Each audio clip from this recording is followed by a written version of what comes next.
ladies and gentlemen, now hosting the RizzoCast, put your hands together for Steven Risotto!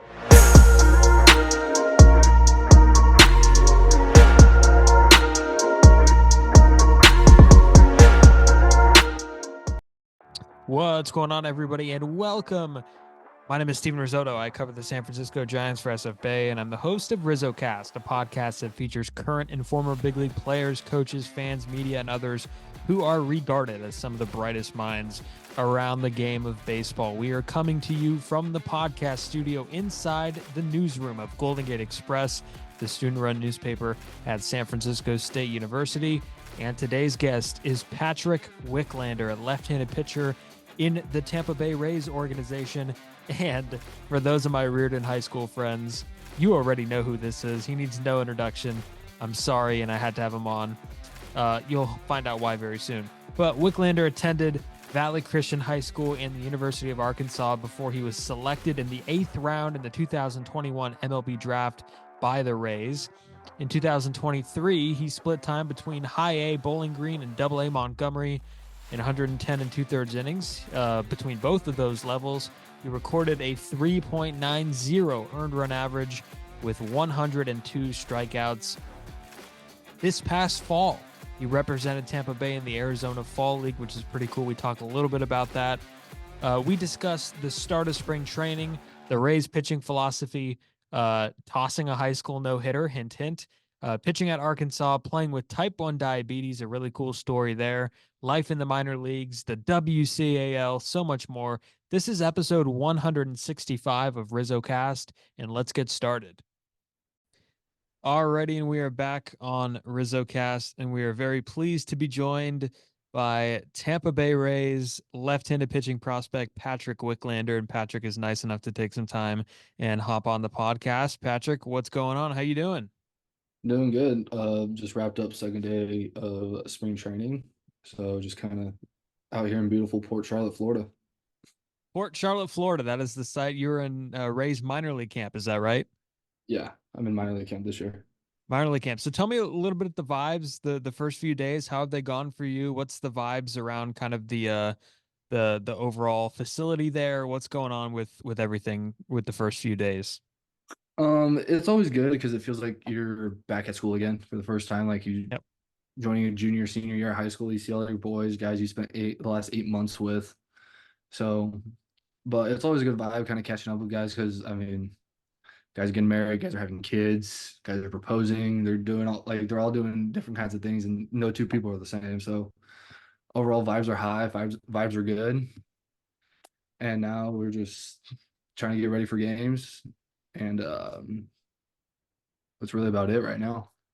Yeah, no, absolutely. And I want to touch on that kind of camaraderie, and we'll get to like life in the minor leagues in just a bit. But you mentioned like the guys having kids and getting married and proposing in a lot of ways during the course of the season. And maybe in the big leagues, it's different because there's a less movement. You know, guys are coming up and down through the minor leagues all the time, but there's a lot of times where you just see them more than you see your own family. So I'm sure you probably get like invested in their lives and you become very close. What's kind of that friendship and camaraderie like at the minor league level with your teammates? Because I'm sure it's probably been something that you've always experienced at every level you've been through, but how is it different in professional baseball? Yeah, like you said, like you experience it throughout every level, but I feel like in professional baseball, it's like, hey, we're adults. Everyone has their own lives, and it's like, yeah, we're at the field with each other. Then like fiancés, girlfriends, wives, they all become friends. So like at the end of the day, it's always nice to have like that whole camaraderie with them, not just like with the guys at the field, but also it's like, hey, our spouses and our significant others get along too. So just being able to always having like that family friendly environment it makes a huge difference, and it like makes going through professional baseball a little bit easier. So you're not just always focused on baseball, baseball, baseball. It's like, hey, like let's all go out to go eat. Let's go do this. Let's go do that. And it's a lot easier and makes life a lot more fun. Yeah, nobody's proposing in high school, or nobody's having kids well, most people aren't having kids in high school or any of that. What did you how did this off season go for you? Tell me a little bit about, where you did your off season workouts. What was the main goal this year, and what was the was there anything that you felt like you had to get better at heading into this year? So what was the offseason like? So the off season for me this year was shorter than 22 because I was lucky enough to get invited to the Arizona Fall League. Mhm. So my off season was about a month and a half shorter. But I knew kind of going into that and then going to the off season, it's like, okay, I got to really figure out my slider, figure out more how to use it more as a swing and miss pitch. So just being able to have more consistent shape with it, consistently execute it, and just kind of have it when I need it to get swing and miss when it's 0-2, 1-2, or whenever I need to. So that's just kind of where I was mentally coming in. And so, I mean, I'm still kind of hammering it here. Like all my bullpens have been like fastball sliders. Like my off season was spent in Oklahoma. I stayed with my fiance and her family. They allowed us to live at the house, so it's always nice to save a couple extra bucks for an off season, have some fun with like the in-laws, the whole family. Um, yeah, I just kind of I worked out at ORU a little bit towards the end of the off season because I was able to get some connections through there. Worked out with a few other pro guys I worked out with in previous off seasons, so just overall it was a good group of guys to be around and be able to like, hey, let's all just get better. We all want to be. We all know where we want to be. We know what it takes. So just being able to being around those guys, it helps. Yeah, no, absolutely. And I'm going to ask about the fall league. What was that experience like? Because there is a lot of attention on those games, and some of them, I guess, towards the end, they're televised, and you're playing with guys from different types of teams. Maybe the guys that you've known for a little bit from college, from pro ball, just maybe that you've interacted with some other place. But what is that experience like representing the Rays in the fall league? I mean, being able to represent the Rays, it's always a huge honor, especially in the fall league. Like you said, it's a big deal. It's a big ordeal. Like as games get later in the fall league season, they get more televised. It's the top prospects, it's the best of the best. But being around like a bunch like that talent, it forces you to kind of elevate your game a little bit. You learn so much. Like every day, it's something different you learn. And being around a lot of the guys is, I mean, we we uh we were paired up with the Guardians, and we had one of the guys I was drafted with that we traded to the Guardians. So it was cool to see old faces. Not just from like just not just from the draft, but like also it's like college. Like I played with Ryan Bliss, who went to Auburn. Um, a few other Northern California dudes like Nathan Martorello from Salinas, played against Ogans. So just being able to see guys like that, I mean, it's always nice to catch up and see dudes and see them succeed. And it's just cool because it's like feel these like some of these guys like yeah they may be a little higher than me, they're a little more advanced, and it's like hey they're going to be in the big leagues next year or so. And so just being able to be like hey like I played with that dude, like I remember this, I remember that. It's like stories I'll be able to tell. Yeah, absolutely. And Keyshawn Ogan's a friend of the show. We mentioned that before we hopped on here. And did the Rays have any message for you going into the fall league? Because when some teams send players to the fall league, there's usually like a reason. Maybe they want them to get some extra work. Maybe they've been hurt all season, and they didn't reach the 400 at bat mark or whatever it may be, or they didn't throw enough innings during the season. Um, in this case, was it basically like go down there, work on your slider, work on your secondary stuff? Or did they have another message in mind during the fall league, or is it just go play? Simple as that. Um, for me, it was a little bit of both. I mean, everyone's in different scenarios. But for me, a lot of it was like, hey, we want you to really like get your slider dialed in. So I was like, okay, like, and that's what I really harped on all fall league. It was like a fastball slider. Every chance I could, I told our catcher, I was like, hey, I'm throwing a slider every chance, every 0-2. It's like we'll get that two strikes and then just slide to them. So that was my whole ordeal with it. I mean, there was other guys in other situations. I mean, but it was all like I mean, like I said, everyone's a little different. Each organization runs their program differently. So, Yeah, and the Rays are very heavy on pitching. They've been kind of at the forefront of pitching analytics and pitching data for so long now. I mean, you could go back 10 years and see all the guys that they kind of just pumped every little ounce of value out of that they've developed and turned into pretty good arms. And two of them have come on here, two minor league pitchers for the Rays, Owen Stevenson from SHC, and then Drew Dowd from Sarah High School, and Sarah produces guys all over the place. It's annoying and crazy. But those two guys are in the Rays system now, and they always preach about how helpful the organization is at pitching development. So what have you seen in working with them, for a few years now, and kind of the advice that they give you on feedback with pitching? Because they are very numbers based, it seems. So, I mean, I'm sure you've heard this. It's like whatever happens at the big league level kind of trickles down. I Mhm. mean, that's 100% true with the Rays. Their big philosophy is like race to two strikes, put them away. We don't need five, six, seven pitch at bats because it's like we want you guys to go deep into games, especially as a starter. So being able to understand how your pitches work and able to utilize them to the best of your ability, it makes pitching a lot easier and a lot more like you don't have to think as much because when a lot of pitchers is like they'll start thinking and it goes sideways and just downhill. But being able to understand that like oh hey my fastball plays here and then I could just throw the slider off of this. It helps. I mean, but a big thing that like I haven't personally met our big league pitching coach Kyle Snyder, but I mean from everything I've heard, everything I've seen, people preach he's like one of the best in the business. And I've heard he's big on like, hey, you throw this pitch really well. These are the results you get. Throw more of this.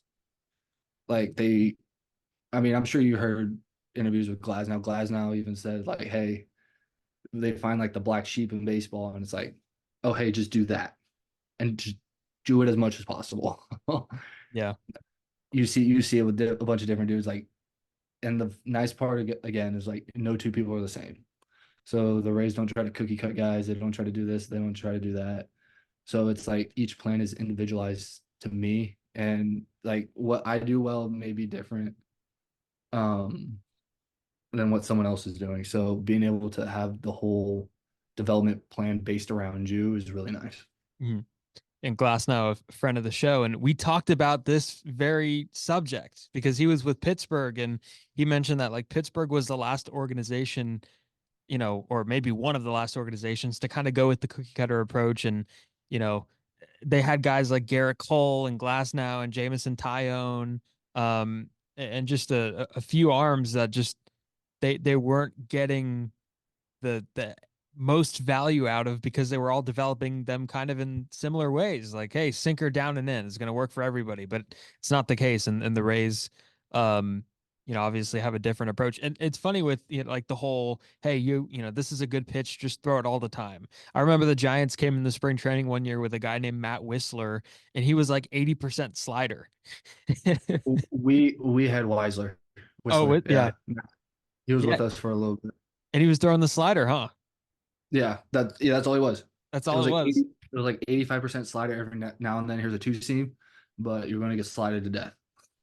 Yeah, and I guess it does make sense. I mean, throw your best pitch all the time. So let's kind of go back, just like way back a little bit to Patrick Wicklander, the youth Patrick Wicklander. When did you kind of start getting involved in baseball, and when did you feel that it kind of became a passion for you? Um, so I started when I was five playing t-ball. I mean, who doesn't remember the t-ball days? I mean, sheesh, that was a long time ago. But I mean, I've always like loved it. I was never like the kid, like I was a kid that threw hard but never knew where it was going Mhm. up until I was like 13, 14. But I mean, baseball's just kind of been there. Like you could ask almost anybody I went to high school with, I was like eat, sleep, breathe baseball. I mean, even now I'm still doing that. Like hell, I was watching one of my buddies I was drafted with throw in the big league spring training game this year or today as I was eating in the cafeteria.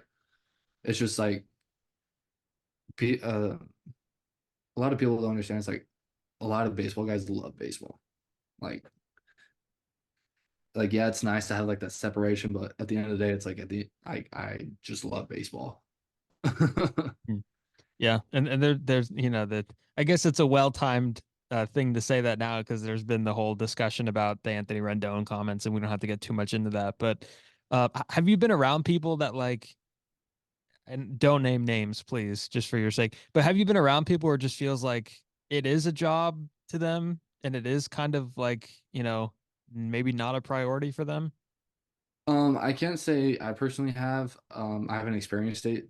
I mean, I don't, I hope not to, because it's like that's gonna make me feel like, oh hey, like I like it more than you. Mhm. Also, I mean, I get it. Everyone's priorities are different, and everyone's in different. Uh, it's not situations, or like they're the way that they go about their lives is a lot different than like I go about my life. So I can't say I've experienced anybody like that yet. But a baseball rat nonetheless. Love it. Oh, yeah. And yeah, maybe in the minor leagues it's different because everybody's kind of got that one common goal. And if it's not a priority and you think of it as a job, then there's like high paying jobs, way more high paying jobs elsewhere. Yeah. So if you're in baseball to make money and you're in the minor leagues, and maybe a different route would work. But did you have any favorite teams growing up? Obviously, the Giants are the local team. Maybe you dabbled with the A's a little bit. What was the team for you? So the Giants were like my homegrown team. Like I grew up watching Tim Lincecum, Barry Zito. I mean, heck, A I great have some time. Yeah. when Randy Johnson was pitching for the Giants. I mean, yeah. So it was like what 20? It was like 2010. I think I went to like 60 something home games that year. Wow. Yeah, like I was there like every other day. It was nuts. Did you just like hang out in the bleachers? Like where were you sitting? So my dad was able to always like find some good tickets for pretty good price. Yeah. So I was always either behind. I was like 15 rows back from one of the dugouts. I did experience the Coke bottle. That Coke bottle was fun. But yeah, I mean, I still like even going to a big league ballpark, it's still kind of like the little kid in me gets excited. Yeah, no, I'm sure. And the Giants were really good during that time. The three championships in 5 years, and kind of a great time to be a baseball fan. And there's a minor league team kind of like in the area you grew up, obviously San Jose, California. Did you have any like experience going to San Jose Giants games? Because I've been to a few. I went to a bunch of them years back, and it's just a fun atmosphere. It's a very laid back atmosphere. They got the different gimmicks. They got the beer batter. They got the car that comes in down the right field line, and the players have to knock the headlights out of them. Do you remember going to any of those games? Yeah, so I don't know how familiar you are with the South Bay, but like I played Blossom in the Blossom Valley Pony Yep. League, and my dad was on the board. So one of the fundraisers was San Jose Giants night because he was buddies with someone in the front office there. And so it was always once a year at least. Like that stadium was sold out, like entirely, like standing room only. But then as like I started to like get older a little bit, like I still remember going to a few CCS games there. I still remember just, hey, like Johnny Cueto is rehabbing here. Let's go watch it because it's like it's $5 a ticket. And then I mean, I'll spend the $15 on like five churros. I don't care. Like the churros are They're unbelievable. unbelievable. They're unbelievable. And for those out there listening or watching, like if you haven't had if you're in Northern California, if you're on the peninsula or in the South Bay or whatever, and you haven't had the San Jose Giant churros, they have a whole uniform day and hats that like are dedicated to the churros. They're that good. That good. Yeah. Yeah, they're amazing. Um, who were so, obviously a left-handed pitcher. Who were some of the pitchers that maybe you watched as a kid or even now who you enjoy watching, guys that maybe are similar to you? Does anybody stand out? I mean, growing up, like obviously he's not left-handed, but like Lincecum, that was a big guy for me because I mean, I still remember growing up, everyone was trying to mimic his mechanics. It was hilarious. I Um, was him for Halloween one year, man. hey, there's nothing wrong with that. Yeah. Dude was unreal. Yeah. Um, big Randy Johnson fan. I was I mean, as much as he's not a giant, but like Kershaw. I mean, even now, like there's so many good pitchers. It's crazy. I mean, Chris Sale is supposed to be coming back really healthy. Max Fried is year in and year out. Luzardo with the Marlins. I mean, damn. Like I gotta be around I'm around McClanahan a little bit. Even Taj Bradley, dude. Like there's so many young guys coming up that it's hard to watch like everybody at once. Like if I could have like 30 TVs with all 30 games going on, or however 15 games or however many games are going on. Like I would if everybody like if I knew somebody each somewhere, I would watch it. Like I'm a big fan of that now. It's like I'm not a fan of like, oh hey, like the Pirates are playing like the Mets or something like that. It's like no, I'm watching this game because like I want to watch this pitcher. I want to see this hitter hit. So yeah, so you're looking at the pitching matchups every day, and when you see a Garrett Cole against you know Yamamoto matchup, you're gonna turn it Yeah, on. like stuff like that. It's like I'm a big fan of baseball just in general. Like baseball's constantly evolving.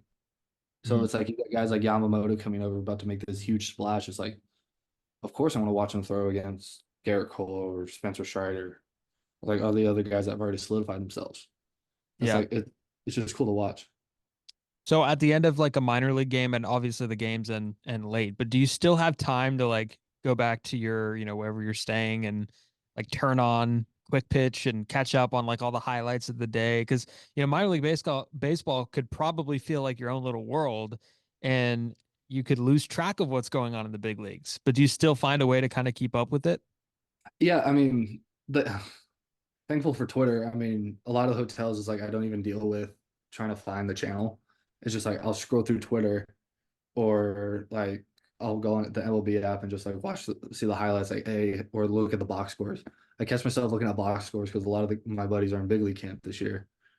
And but yeah, I mean Twitter. I mean you got John Boy Media, you got Talking Baseball, you got MLB Network. Like there's so many different outlets now for baseball. It's like I feel like I'm not going to miss much if I don't watch Quick Pitch in the morning or even like intentional talk, something like that.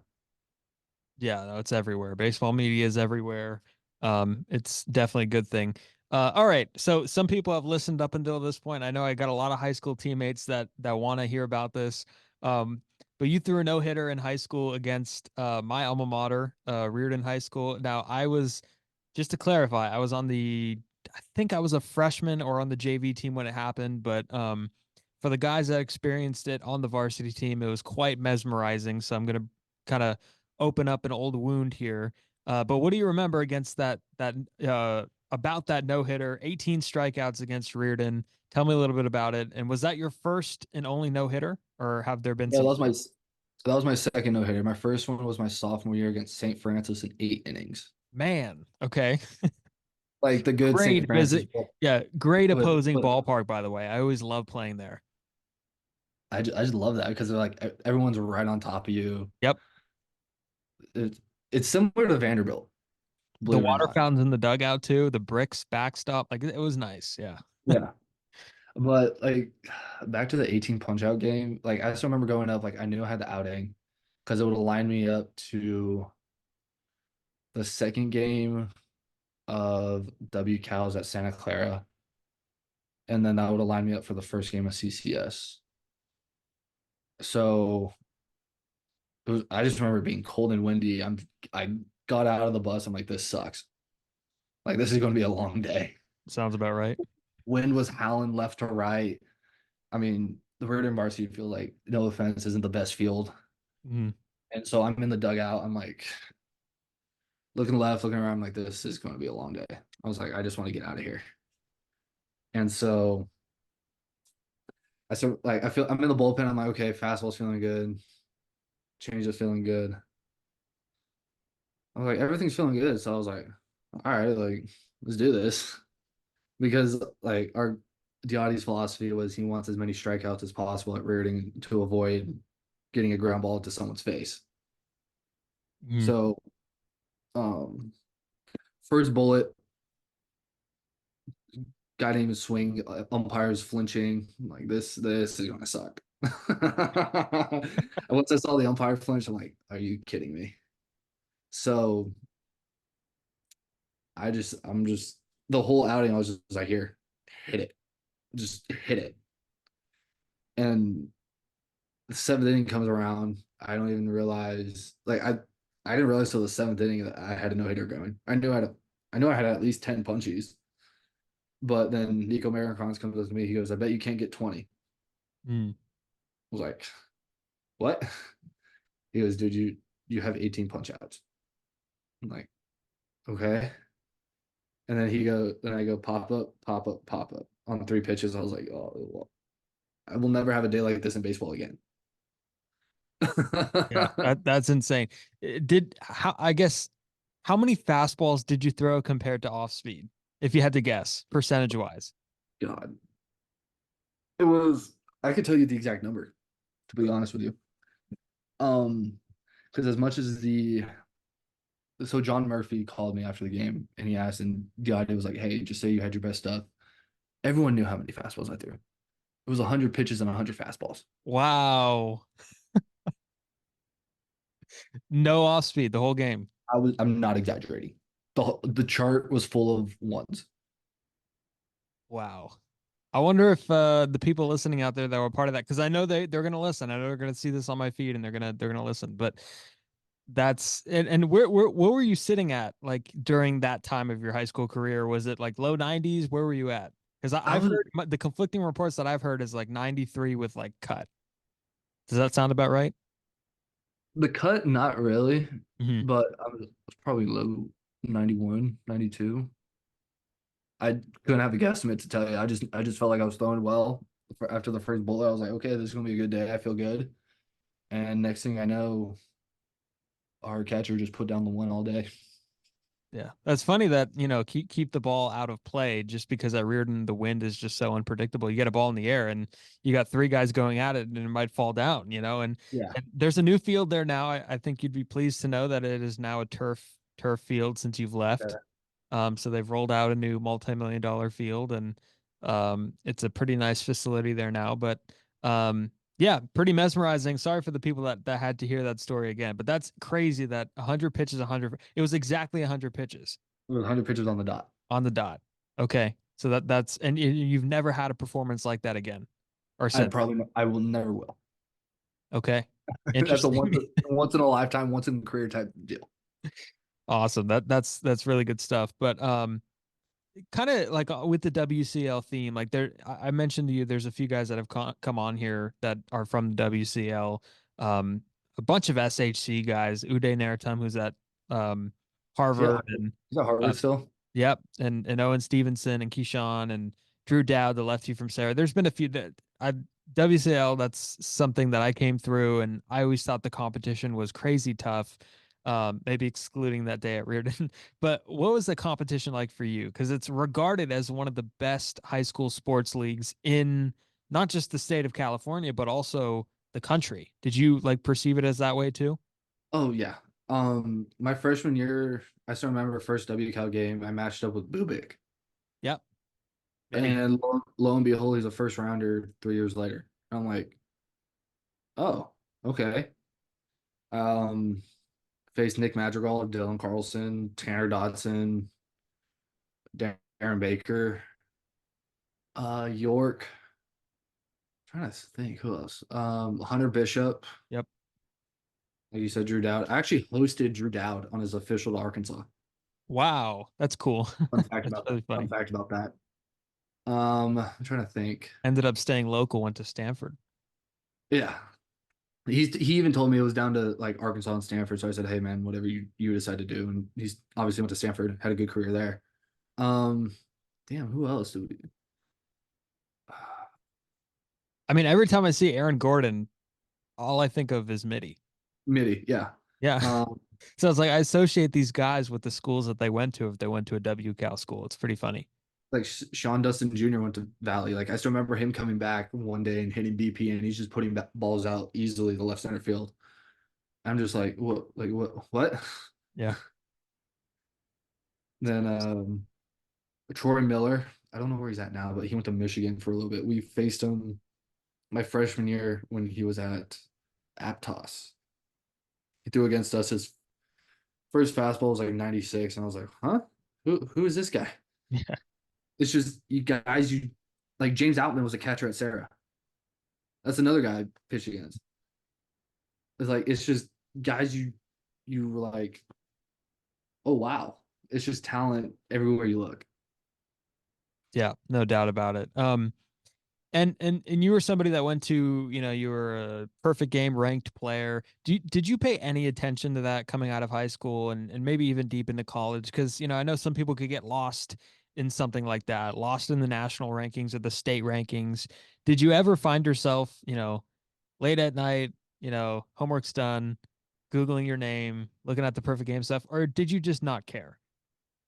I mean, yes and no. I mean, there were times it was like I just kind of question, like people come up and ask me. I'm like, to be honest, I don't know because I'm not that involved. Um, so I'm just, it's like I went to the PG National, like I did all those events. Like, don't get me wrong, I played to get my exposure, but I wasn't like I got to be the number one pitcher. I got to be this. I got to be that. And so I didn't really look at it until like someone asked me, and I was like, oh, like I don't know. I genuinely don't know. But I'm not. And as I got older, like as I got into college, I didn't really care about the rankings. I didn't care where people committed. But then like when you get into pro ball, it's like yeah, I still watch college baseball, but I'm not over here like seeing all the different stuff that could possibly affect me because like yeah, in college it's like, oh, where we ranked this year, like what happened after this weekend. In college now it's just in pro ball, like I see it, I'm like, oh, that sucks. Like I know I get what y'all are going through, but also it's like I'm not gonna let it affect me really. Yeah, no, that's a good mindset to have about it. Um, I'm gonna let you kind of give like props to the University of Arkansas baseball program. What was it like kind of being a Razorback? I mean, it seems like a very powerful baseball program. It is a very powerful baseball program, but fill me in on and I guess kind of shout out that program and the experience that you had there because it seems to have done you very good. Yeah, I mean I was fortunate enough to go to Omaha my freshman year with a bunch of really good guys.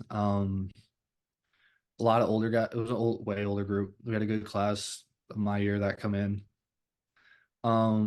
Sophomore year obviously cut short because of COVID. Then in 21, talk about one hell of a year. That was a fun year. Shit. We didn't lose a series until Supers to NC State. Um, shit, we got our shit kicked for that Friday night against Alabama. If you gotta bleep that out, bleep that out. I don't have to But do yeah, it was anything. perfect. It was like I got the vaccine the day before and I wasn't feeling too hot. And Mhm. so I wasn't expecting to pitch at all.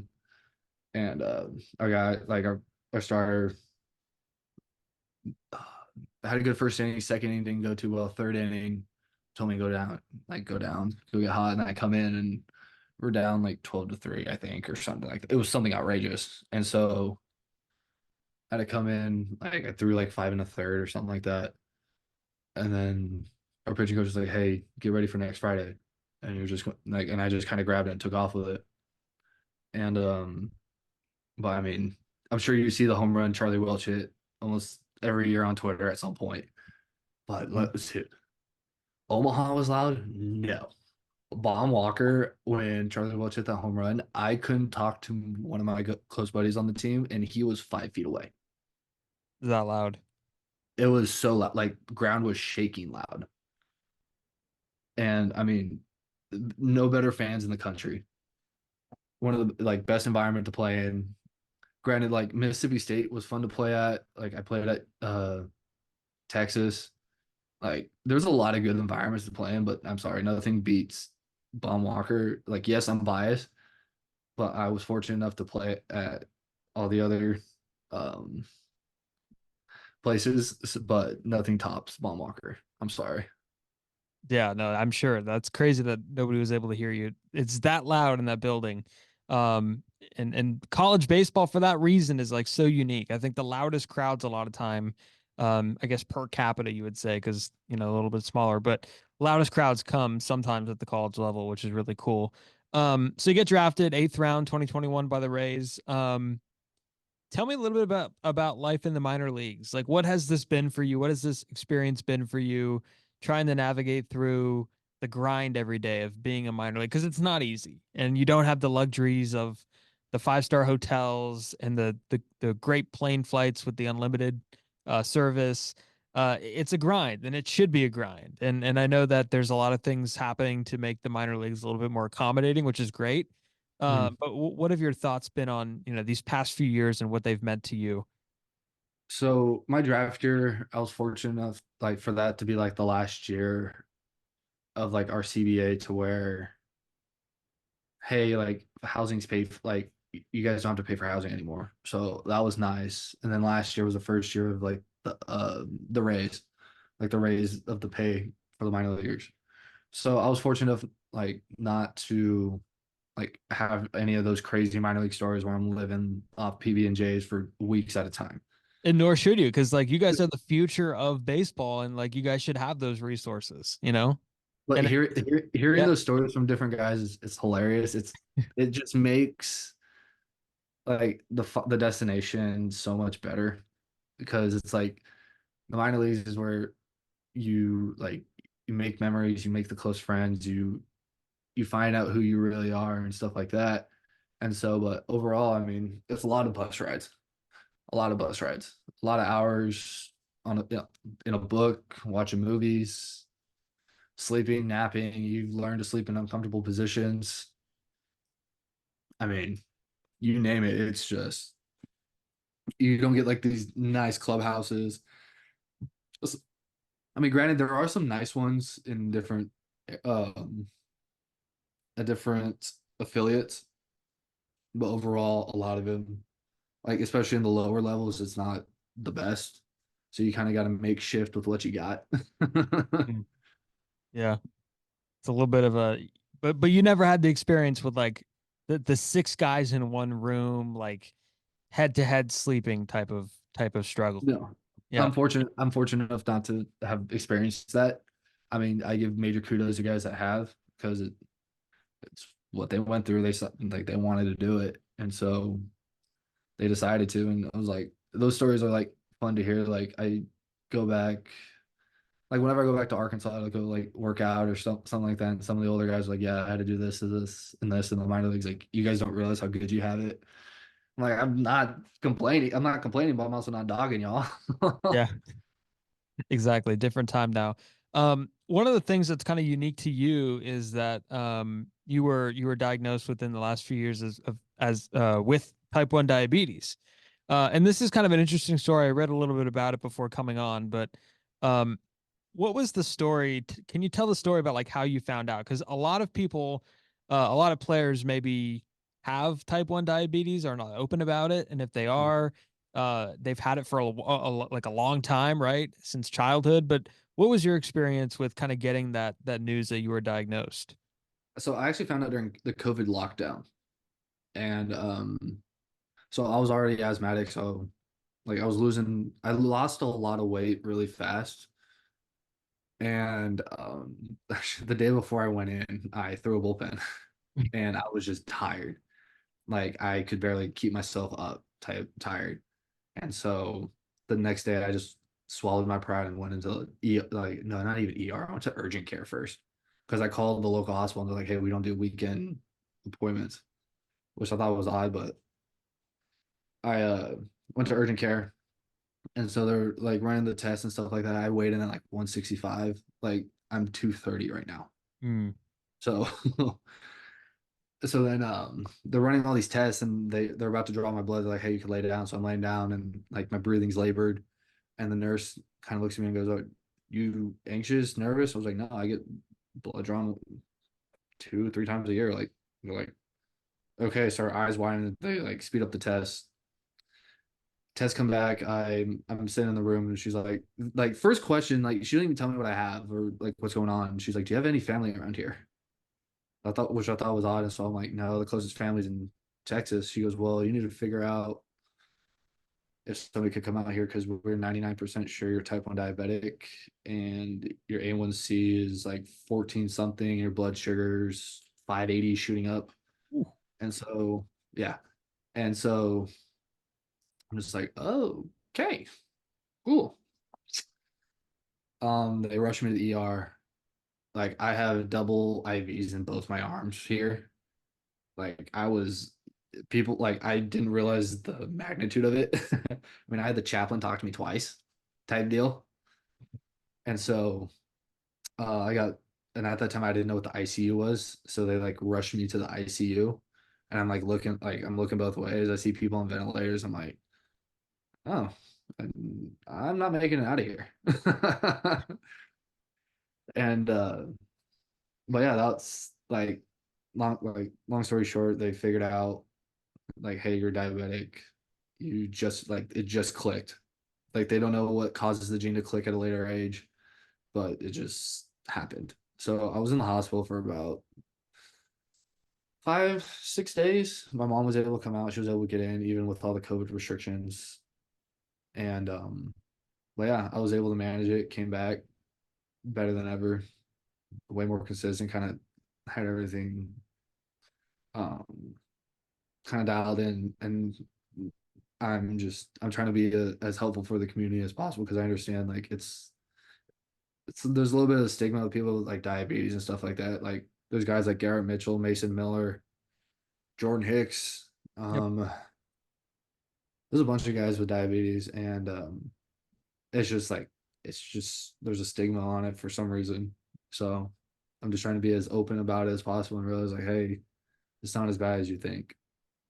Yep. Adam Duvall too, the big right-handed power hitter who's played with a bunch of teams, the Braves, the Reds. He's also type 1, I believe. And um was baseball ever going through your mind in those days at the hospital where you're thinking, oh shit, like my last act was throwing a bullpen? No. Did you ever think about like baseball in that time? Like not I was more maybe not as drastic as like, oh God, am I ever going to play again? But did you think at all about your future in the game? Not really, because like I knew there were people that were diabetics, but my whole like I wanted just to get out of there as soon as possible to kind of get back to it so I didn't miss like opening weekend or something like that. Because like I mean hell like when I broke oh no, when I had my appendix removed, like I was in the hospital, I was like, can I go play this weekend? They're like, no, you just had surgery. So it was just like I wanted to get back out there as fast as possible. So like when they released me, I called my doctor. I was like, hey, like, is there a certain wait time I gotta have? They're like, we didn't give we didn't say you had to stop. I was like, Mhm. perfect, let's go. Yeah. And how do you manage that like through the course of the year? Is there anything like new that you have to do um to maintain like a healthy, lifestyle, I guess? What's new after this Um, for me, diagnosis? for me, it was just more kind of make sure I feel right going into like the day before and the day of outings. Just kind of like my blood sugar's not too high, not too low. Like I have a Yeti at the field with me, and I carry Gatorade around with me all day in case I get too low because I could feel that.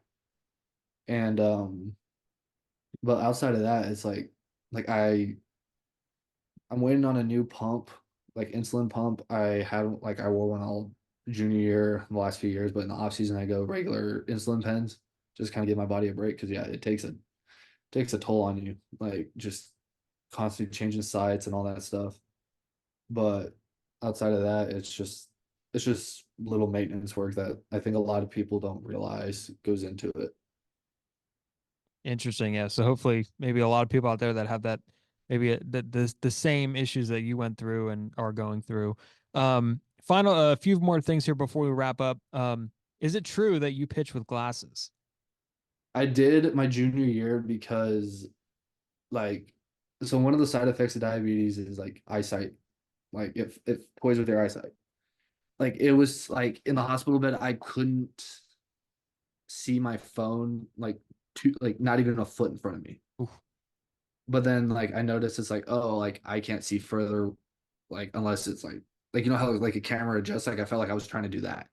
And so that's why I was pitching with glasses in 21 in part in my half season in 22 and 21 with the FCL Rays. That's why. I was gonna say because I was a PO in high school. Shout out. And I pitched with goggles like these sports goggles, like the ones that you wear in Little League, like the first two Yeah. years of high school, and then I switched to like more of the glasses, and I think they were like Oakley glasses, and they were nice. But I was gonna say that Patrick Wicklander, man, he's an ally of the glasses pitching community. So, um, still ally, but former member, I should say. Yeah. I mean, So do you wear contacts or like what's up? no, so my vision is back to normal. Okay. So It was just my, during my that time. my fiance gives me crap about it all the time. She's like, "You can't see shit. You got to wear glasses again." I'm like, "I'm fine. Like I can see the signs. It's just half the time there's shadows back there, so I can't see shit. So I'm like trying to see if there's anything wiggling there." Yeah. Looking at signs is pitch calm like at the lower levels of the minor leagues? Like, have you It's had any in experience with it's that? in triple A. Okay. That's the I knew only that it stopped somewhere. Yeah. yeah, in double A we still use regular hand signs. Yeah. Because like pitch calm is like a revelation. Like I've always wondered, like with the shadows, like pitching is hard. Like, don't get me wrong, but looking at signs, it could be hard sometimes too. Especially if the catcher's sitting a certain way and it's like dark and you're just kind of like, what? I mean, Yeah. there's been plenty of times I'm like, I think this is a two. I'm gonna hope it is, and then we'll go from there. Yeah.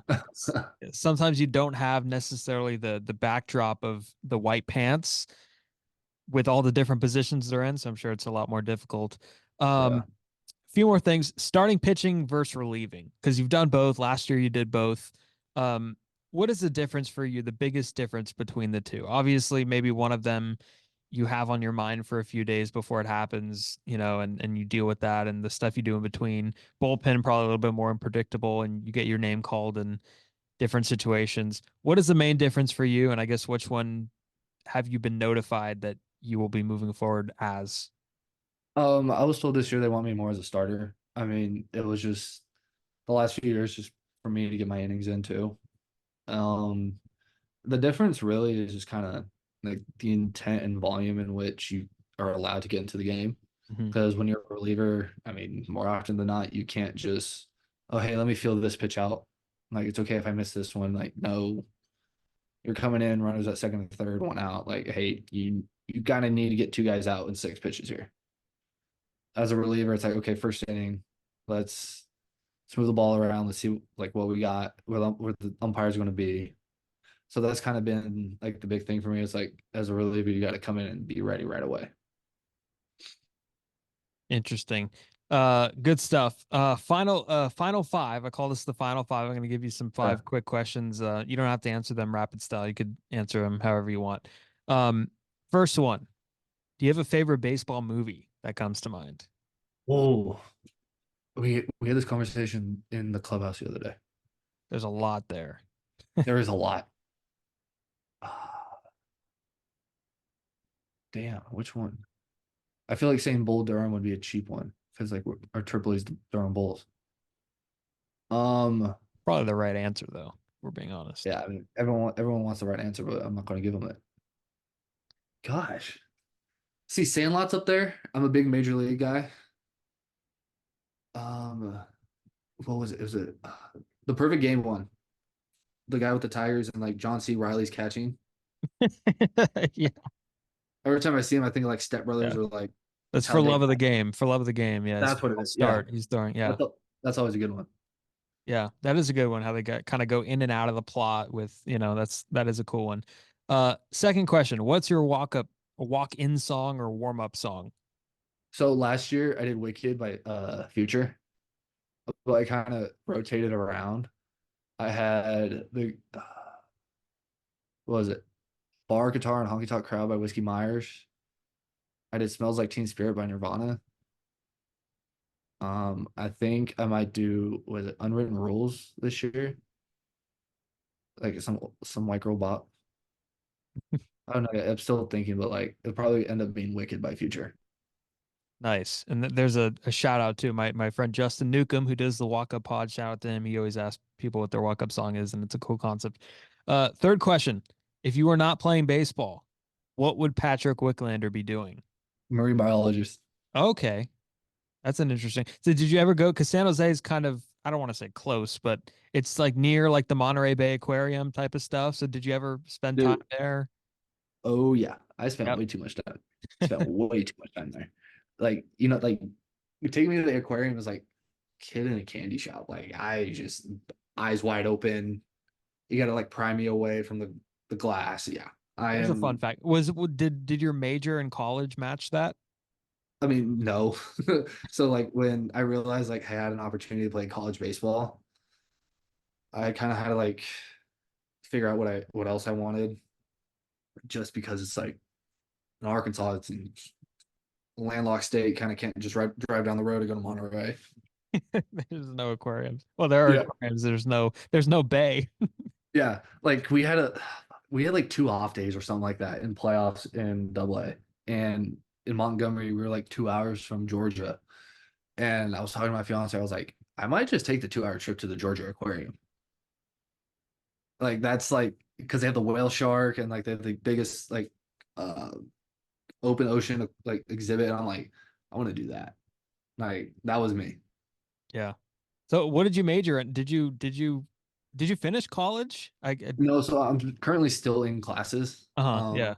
I think I have about like a year left, but I am currently a communication major. Okay. Yeah. I know, like, if you go down the rosters of a lot of these colleges, like all the guys pick the same thing. Yeah. Like, it's funny because I was going down the roster. I had Jesse Pierce on, who actually has some Arkansas ties. He was a Yeah. Arkansas. Yeah, he was there for a little bit, and then the pandemic kind of screwed it up. But he's at University of Nevada, Reno, and I was going down the roster. It's all like business administration, leadership administration. It's like, what are these? Are these even real majors? So But communications, at we least. but we had like 2 or 3 guys graduate with engineering degrees that I Okay, there we go. Yeah. Kevin Kopp's biomedical undergrad and he's getting his master's in business right now. Or unless he graduated. Yeah. Yeah, Golden Spike winner. Smart as hell. hmm And I bet like half of the guys that like usually don't end up getting to the big leagues, or maybe spend a little bit of time in the big leagues, end up going in the real estate. So, That's what I've ev- noticed. I've noticed that.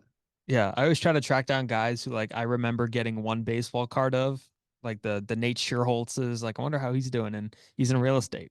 It's like He that's awesome. really? I didn't even know that.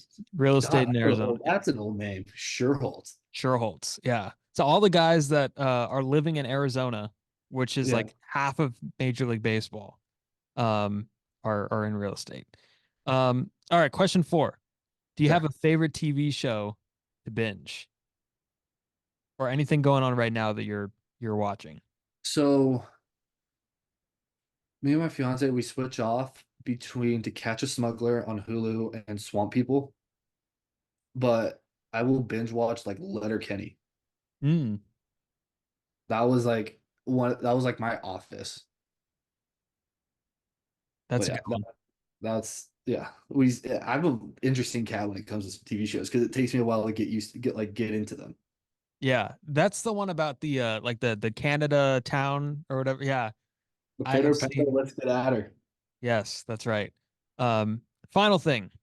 Okay. If you were to travel anywhere in the world, you had one like plane ticket where it's just like ball out anywhere, any trip, expense free. Where are you going in the Ooh, world? ooh.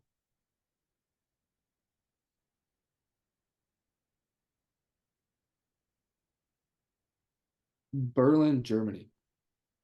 I almost thought you said Burlingame, but Berlin, No, Germany. Okay. no, I'm not going to Berlin. Well, yeah, Berlin, Germany, because I am a big fan of all the history that has happened there. And it's just interesting to me. Like, I don't want you to take or anybody to take that out of context. But Yep. I'm a big fan of history and just being able to visually see it would be really cool. My Awesome. dad, my dad has a mug with the wall from the Berlin Wall on it, like on top of it. That's really cool. Yeah, there are a lot of places to choose from. It's a loaded question.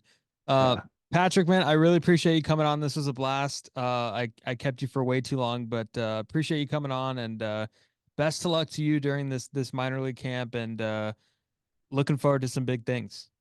no worries. Thank you for having me. And Been everybody could go follow Patrick on Twitter at Young Wick. That's I WUNG Wick underscore. There's like what, 2 underscores there? think there's 3. It's Because been a while. It's been a while. like Patrick Wicklander at Patrick Wicklander was not available or something. The handle. Oh, dude, I don't even know. Like my dad's big wick, so I was like, Okay. I'll toy with him here. There we go. There we go. That completely works. And then everybody could go follow the podcast on Twitter and Instagram at RizzoCast. And then wherever you listen to your podcast, Spotify, Apple Podcasts, Stitcher, iHeartRadio, all that fun stuff, go check us out. Leave a review and more stuff coming up. And see you next time.